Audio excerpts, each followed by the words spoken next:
The Tao of Self-Confidence, episode 590. Welcome to the Tao of Self-Confidence, where I share stories of amazing women who have discovered their inner journey to self-confidence.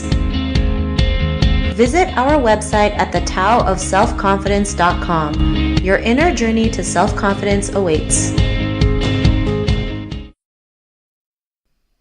Well, hello friend. Welcome to the Tao of Self-Confidence, where I share stories of amazing women who have discovered their inner journey to self-confidence. I'm your host today, Sheena Yap Chan, and today I have an amazing lady on the show today. She's the producer and presenter for the Enterprise Show on BFM, and I'm really excited to have her on and share her story with us today on self-confidence. So without further ado, I'm going to introduce you to Freda Liu. Freda, how are you today? Maybe you can fill in a little bit more about yourself to our listeners.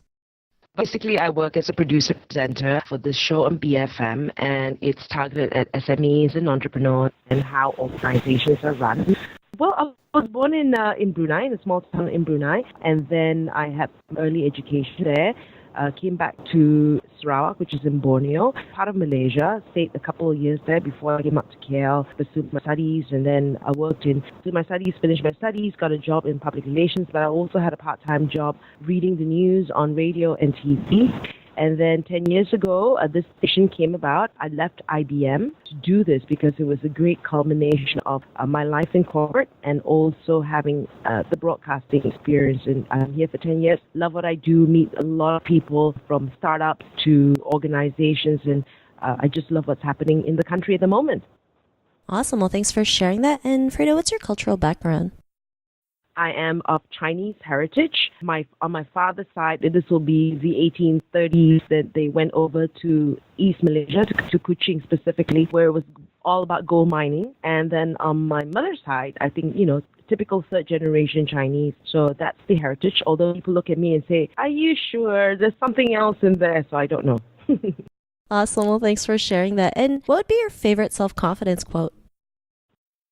My favorite self-confidence quote is, this is something from Nelson Mandela, better, not bitter. I think we go through a lot of things in life, and I remember going through a really low period in my life, and I knew that whatever it is that I come out experience, I want to be better from the experience and not bitter, because it's so easy to be bitter, and we just move on from there. And I also have a quote, from the Bible as well, which I've shared with you.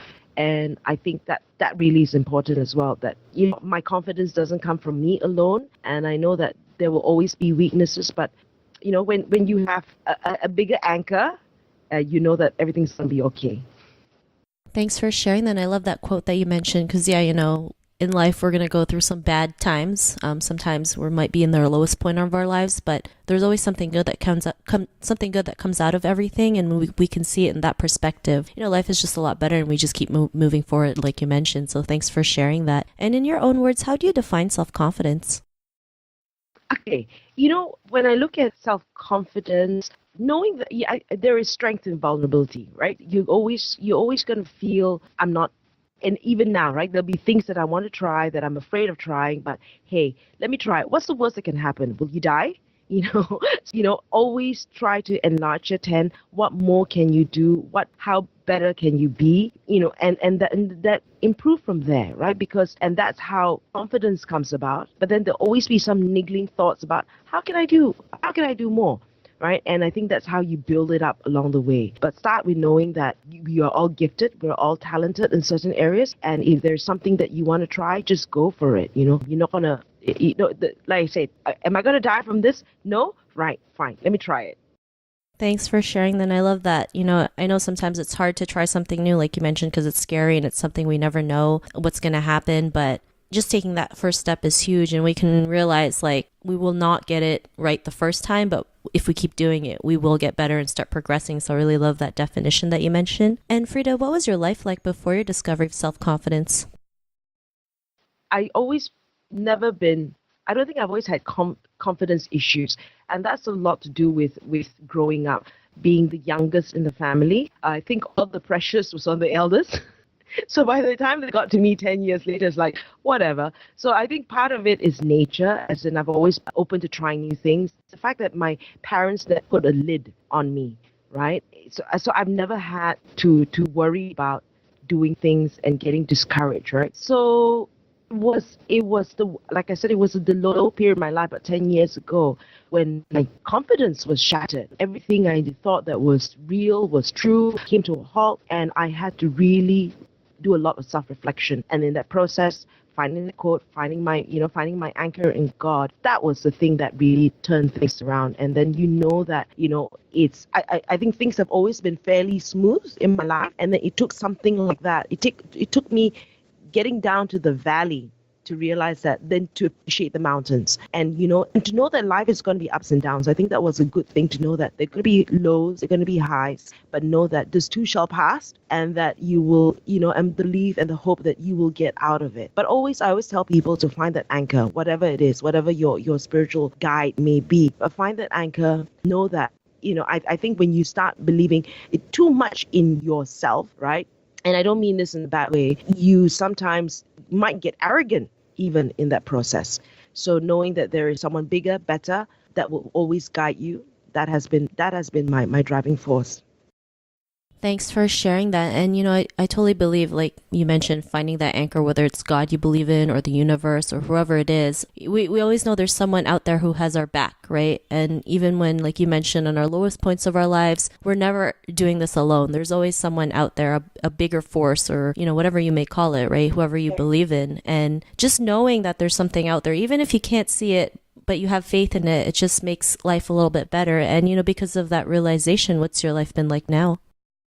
And surround yourself with positive friends. Surround yourself with people who will lift you, to get your thinking in a different place. If if there are people that I've chosen, I don't lose them as friends, but how much time do I want to spend with them? How much time are they dragging me down, or are they lifting me? Right, and that's it's that headspace. Who's going to occupy my headspace as well? What's going to occupy my headspace? That's really important.